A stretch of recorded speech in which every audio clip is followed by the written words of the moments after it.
Pedagogia libertadora. O que é isso? Falar em pedagogia libertadora nos faz voltar às tendências pedagógicas do Brasil, e elas dizem a respeito à divisão das práticas pedagógicas ao longo do tempo, que são divididas em dois grupos: tendências pedagógicas liberais e tendências pedagógicas progressistas. Dentro das liberais, temos tradicional, renovada e tecnicista. E nas progressistas temos libertadora, libertária e crítica social dos conteúdos. Isso significa dizer que as tendências falam sobre as práticas pedagógicas adotadas ao longo do tempo.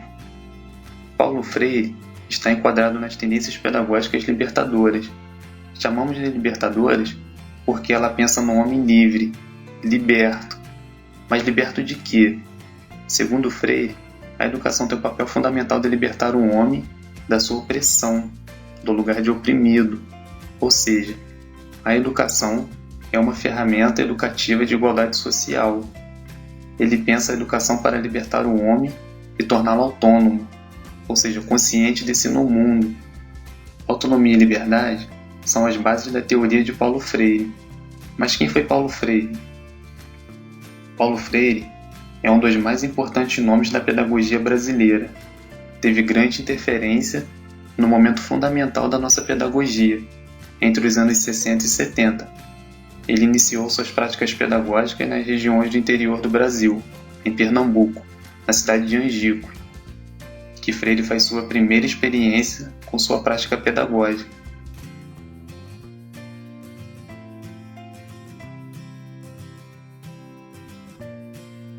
Mas o que deve ter levado Paulo Freire a se pensar como pedagogo na transformação da realidade educacional?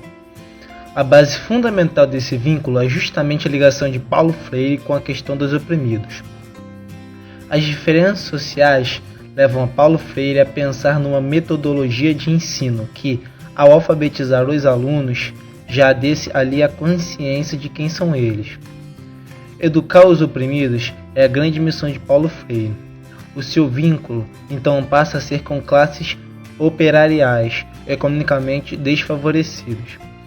Ele, então, atua principalmente no interior do Brasil, Norte e Nordeste, mas sempre divulgando seu trabalho para que seja feito também por professores de outras regiões, e seu método possa ser levado para outras escolas operariais.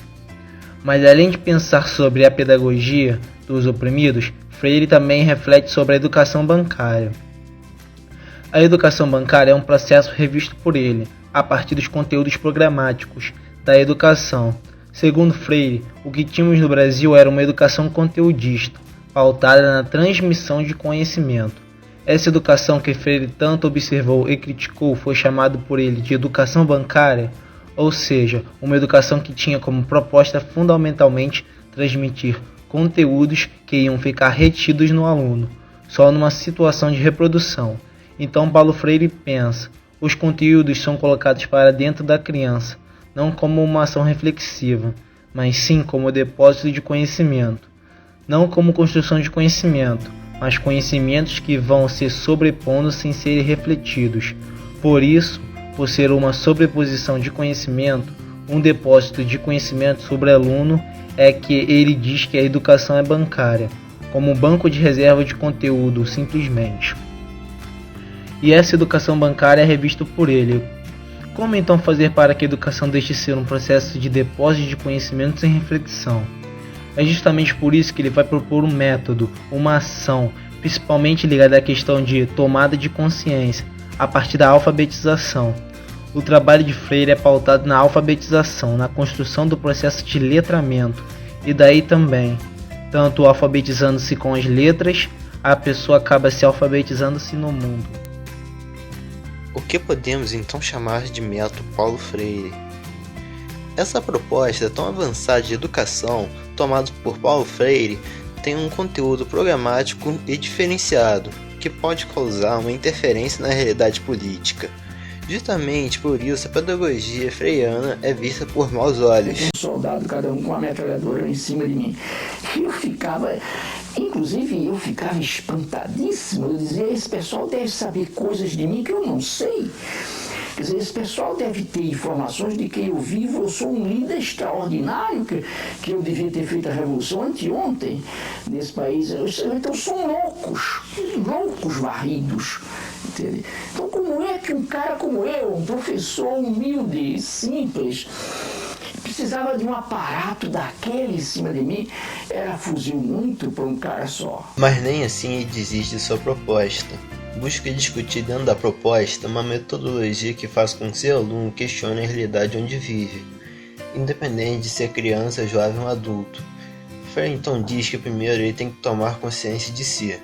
Para tomar consciência de si no método freiriano, é preciso passar por um processo dialógico, ou seja, tomar o diálogo como um centro, porque a partir do diálogo o aluno começa a pensar na realidade onde vive, mas também a partir das palavras temas geradores. As palavras geradoras são especificamente as palavras utilizadas pelos alunos no cotidiano. Se o aluno é alguém do sertão, por exemplo, palavras como campo, enxada podem aparecer, e são essas palavras chamadas geradoras que agilizam o processo de tomada de consciência. A partir dessas palavras, Freire leva o homem a pensar em sua realidade, o seu lugar nela e o mundo que o cerca. Ninguém começa lendo a palavra, porque antes da palavra o que a gente tem para ler à disposição da gente é o mundo. E a gente lê o mundo na medida em que a gente o compreende e o interpreta. E foi isso que os homens e as mulheres fizeram. Milênios depois de ler o mundo é que os homens inventaram a linguagem, e milênios depois, ou séculos depois, é que inventaram a escrita. A intenção então dessa pedagogia é fazer dessas palavras geradores, o aluno possa então gerar temas geradores, ou seja, os temas serem discutidos coletivamente com o grupo. Os temas geradores então são sempre tirados do coletivo da sala de aula, que não precisa ser uma sala de aula normal. Pelo contrário, quanto mais o homem estiver inserido na sua realidade, mais fácil para ele se sentir livre para discutir temas tão diferentes da sala de aula normal. Mas então, Paulo Freire na sala de aula? É possível? Será que estamos preparados para agir numa ação pedagógica reflexiva? Será que nossa formação nos dá base para isso? É claro que quando pensamos nesse método, pensamos numa prática de liberdade não só filosófica, mas numa liberdade do professor criar sua própria metodologia a partir do diálogo com seus próprios alunos. Mas se já temos um conteúdo programático pré-estabelecido, como então inserir o método freiriano? Fica difícil para o educador agir. Se vai agir como a escola quer ou agir diante do que aprendeu em sua formação como professor. Mas, como para tudo tem uma saída, aqui pensamos também uma maneira de como introduzir o método Paulo Freire na sala de aula. Não precisamos abandonar completamente o conteúdo programático já previsto pela escola, mas podemos nos pensar na relação com os nossos alunos uma prática dialógica, ou seja, aumentar a quantidade de diálogo em nossa sala de aula, percebendo o que do conteúdo pode ser aproveitado para os nossos alunos no seu cotidiano, o levando sempre a refletir. Refletir, mas não só de forma didática, onde perguntamos uma coisa ao aluno e ele deve buscar uma resposta diante do conteúdo já dado, mas diante de uma reflexão ativa que leve o aluno a pensar sobre o que ele já traz de conhecimento. Está colocado aí o grande desafio para nós, sermos professores reflexivos junto com os nossos alunos. A reflexão não deve ser um exercício a ser sugerido apenas para os alunos, mas também a prática e a ação docente deve ser reflexiva. Isso significa dizer que o próprio professor tem como obrigação pensar em si mesmo como uma ferramenta educativa. Pensar qual lugar ele ocupa na sociedade e o que ele pretende com seu método e com sua proposta de educação. Ser ativo, ser reflexivo, tomar consciência de si. São essas as propostas de Paulo Freire que nos levam a pensar numa educação transformadora. E quem sabe um dia poderemos também transformar a nossa própria educação. Há sempre a possibilidade das trágicas desistências de ser. A grande tarefa nossa de passar pelo mundo é exatamente a da briga constante, permanente, pela busca do ser mais. Vivemos esperando dias melhores,